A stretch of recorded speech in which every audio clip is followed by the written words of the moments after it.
ఈ ముసలోడు వేదాల్లో ఉన్నదాన్ని చెప్తున్నాడు. బాల్య వివాహం శ్రేయస్కరం అని. ఇందులో కొంతమందికి నచ్చల. గురువుకి దగ్గరగా కింద కూర్చున్నది ఎవరు? శిష్యుడు. ఆడిన అతడు తొక్కలో బాల్య వివాహం నాకు వద్దు, తొక్కలో బాల్య వివాహం నాకు వద్దు. వేదంలో ఏముంది? బాల్య వివాహం చెయ్యబడింది. తనకు నచ్చని దాన్ని మార్చుకుని రాశాడు. ఎలాగా? ఉపనిషత్తు. వేదాలు నచ్చక వేదాల నుంచి వచ్చినటువంటి ఎవరు? మార్పులు రావాలా వద్దా? కాబట్టి మనం మూఢనమ్మకాలు చేయించుకుంటూ వచ్చాం.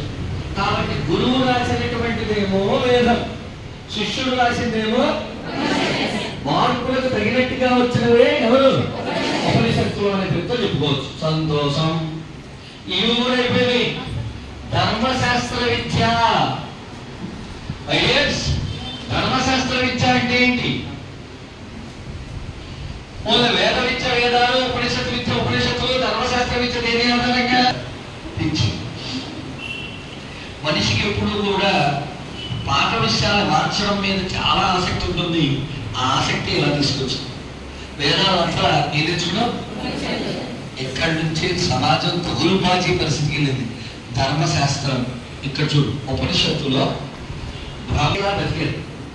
ఎవడికి క్యాలిబర్ ఉంటే వాడు వెళ్ళాడు.